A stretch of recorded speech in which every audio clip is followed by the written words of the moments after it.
Bonjour les geeks, c'est un plaisir de vous retrouver aujourd'hui pour une nouvelle vidéo. Alors, par quoi commencer? Déjà, je suis en vacances depuis une semaine en Guinée-Conakry. Si pour certains ce pays est inconnu, c'est le pays de Black M et de MHD. Ensuite, la bonne nouvelle, c'est que j'ai enfin terminé mon projet de fin d'études et que je peux vous le montrer. Ça sera une occasion pour vous de savoir quelles sont les étapes à suivre pour un projet web et de vous aider pour vos projets futurs. Avant de commencer, j'aimerais faire une petite dédicace à mon collègue parce que ça a été un projet en binôme. Il n'a pas voulu paraître dans cette vidéo, donc pour garder son anonymat, je l'appellerai Radiaou.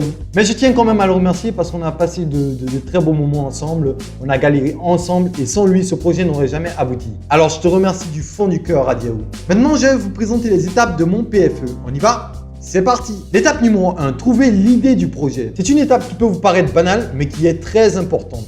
Généralement, au début, les étudiants veulent toujours trouver un sujet qui n'a jamais été abordé, faire un projet balèze et au final, n'ont pas le temps de le finir. C'est pour ça qu'il faut trouver un projet que vous pouvez finir dans les temps, calculer les risques qui seront à venir et savoir est-ce que vous avez les moyens qui vous permettent de le réaliser. C'est pour cela qu'après réflexion, nous avons jugé raisonnable de créer un site en ligne pour un restaurant gastronomique italien du nom de Dolce Vita, qui pourrait permettre les commandes en ligne. Étape numéro 2, établir le cahier de charges. C'est un document dans lequel vous présentez votre projet et vous mettez ainsi les besoins du client. Par exemple, pour nous, Dolce Vita voulait que le site puisse mettre en évidence le plat du jour, la possibilité de consulter la carte, la possibilité de commander en ligne, etc., etc. Dans le cahier de charges, vous faites aussi une analyse de la situation et mettez les solutions proposées. Étape numéro 3, après avoir établi le cahier de charges, nous passons à la conception.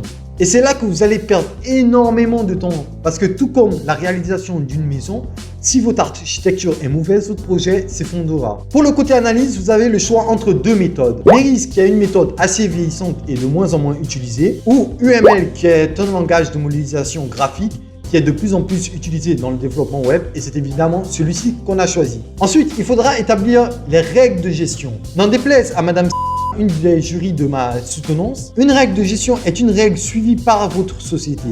Il peut s'agir d'une disposition légale, d'une exigence formulée par un client ou d'un article de règlement interne. Une exigence formulée par le client, vous entendez? Bon, je me calme. Juste après, on passe au premier diagramme appelé diagramme de cas d'utilisation. C'est là que vous présentez les différents acteurs et dites ce qu'ils pourront faire dans votre système. Juste pour ceux qui ignorent, un acteur est une personne qui va interagir avec votre programme. Par exemple, pour nous, nous avions le client, l'abonné, l'admin et le manager. Le deuxième diagramme est appelé diagramme de classe.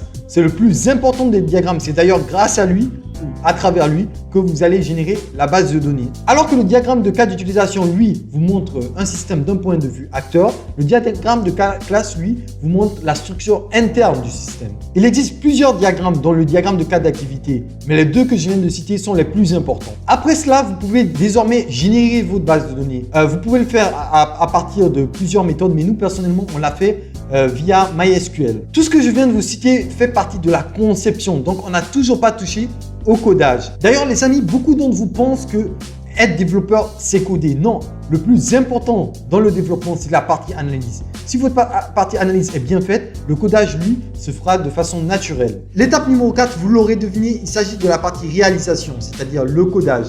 Pour commencer le front-end, on a choisi un template de Bootstrap. Je me rappelle qu'autrefois, quand je vous avais parlé de template, beaucoup ont dit que non, c'était de la triche, qu'on ne codait pas nous-mêmes. J'attendais ce moment pour les répondre. Sachez que le template qu'on a choisi n'a représenté que 10% du front-end, c'est-à-dire du visuel. Et là, vous allez me dire, alors pourquoi utiliser un template? Déjà, je vous avais dit, lorsque vous réalisez un projet, surtout un site dynamique, la partie visuelle est la partie dont vous avez vraiment pas envie de perdre du temps.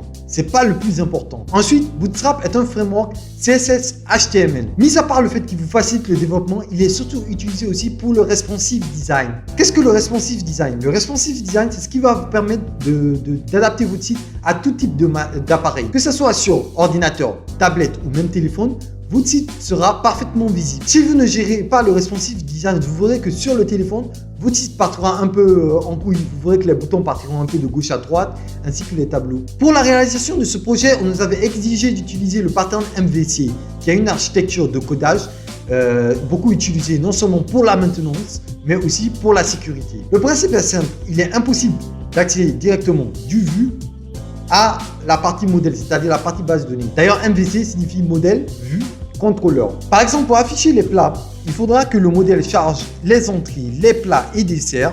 Ensuite, sur le contrôleur, on lui demande de charger l'index en lui envoyant les différentes informations. Inutile de vous dire que le codage nous a pris énormément de temps parce que c'était ma première fois personnellement et même pour mon collègue Radiaou d'utiliser le MVC. On n'avait pas les outils nécessaires, c'est pour cela qu'on était obligé d'attendre d'avoir les cours PHP, d'aller demander à notre encadreur de nous aider.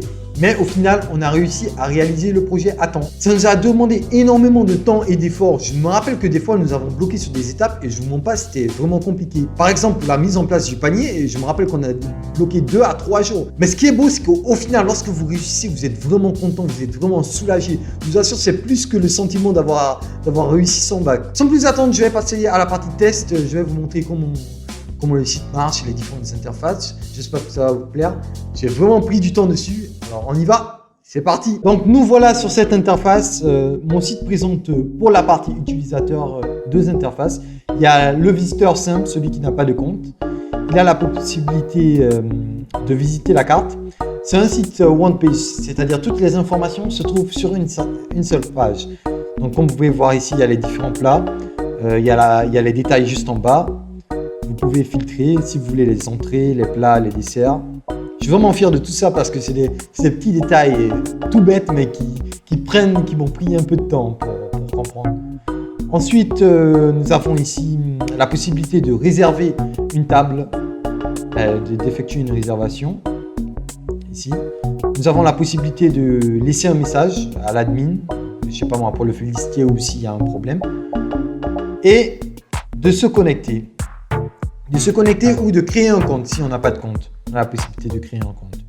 L'inscription est rapide. Donc si on a un compte, ici l'ID qu'on a considéré c'est le numéro de téléphone, le mot de passe, on se connecte. Voilà. L'interface de l'abonné est différente et propose beaucoup plus de fonctionnalités. Déjà là on vous salue en disant le nom. Là j'avais mis le CNAM pour la soutenance parce que j'ai étudié au sein du CNAM Paris. Vous avez votre panier qui est par défaut vide. On vous demande de cliquer sur le bouton plus pour ajouter un article. Vous pouvez gérer, il y a la gestion des informations personnelles. Vous pouvez modifier vos informations personnelles. Vous pouvez consulter vos dernières commandes, les 3 dernières commandes et voir leur évolution, s'ils ont été pris en charge ou pas. La différence, comme je vous l'ai dit, l'abonné lui peut passer commande par contre. Voilà, il a les différents plats, il a un plus juste à côté. Il a juste à cliquer sur le plus. Automatiquement, c'est dans le panier. Il peut modifier la quantité, mettre, je sais pas moi, 5. Valider. Voilà. Il a le total ici. Il peut supprimer une ligne à tout moment. Il peut vider le panier. Pour commander, il a juste à cliquer sur commander. Là, c'est pas visible, c'est à cause de Chrome. Sinon, sur Firefox, le trait il continue. Comme je vous ai dit, l'abonné, lui, ses données sont automatiquement prises en charge, sont automatiquement chargées lors de la commande. Il peut les modifier à tout moment. Par exemple, moi, si je veux pas me faire livrer sur place, je suis chez un pote, je peux changer, ça va en rien changer sur mes informations personnelles, mais juste changer sur les informations de la commande. On a mis une petite carte là pour faire joli et on clique sur commander. Voilà. La commande est automatiquement enregistrée. C'est tout simple, c'est tout banal. Notre site ne gère pas les paiements par carte. Non, le paiement s'effectue lors de la livraison. L'avantage de notre application, c'est qu'elle n'a pas besoin de webmaster. N'importe qui peut gérer le site. On a mis une interface de manager. Vous avez juste à taper manager. Manager, encore. Là, c'est les mots de passe que j'ai mis. Voilà. Ça, c'est l'interface de management. De gestion. Il a la liste des articles, la liste des commandes. Le manager lui ne peut pas modifier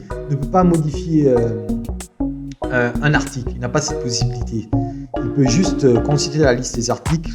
Par exemple là, la commande, nous sommes le 29, le 10. Voilà. Voici notre commande. On a un numéro de commande, Nous avons la liste des réservations. Alors là, ne lisez pas ce que j'ai mis. J'ai mis vraiment du n'importe quoi. C'était juste pour remplir le truc. Donc on s'en fout. On peut ajouter une réservation. La liste des messages aussi. Je sais pas ce que j'ai mis. Voilà. C'était vraiment du n'importe quoi. C'était juste pour montrer que ça marche. Garen Garen, pour ceux qui connaissent, c'est un joueur de League of Legends. Et nous avons la partie administration. L'admin, lui, peut tout faire par contre. Lui, il a vraiment tous les droits. Il peut ajouter un produit, modifier un produit, les réservations, les messages, les comptes. Il a la gestion des comptes. Pour la gestion des comptes, j'ai géré la sécurité des mots de passe en MD5, le HMD5. Donc là, vous pouvez voir que les mots de passe sont sécurisés même pour les abonnés. Voilà. Là, le nombre de commandes et chiffre d'affaires et le palier, ce sont des améliorations que je pourrais apporter à mon application. Je l'ai même mis sur le truc, les améliorations futures. Voilà, j'ai pas enlevé le Bootstrap Snip.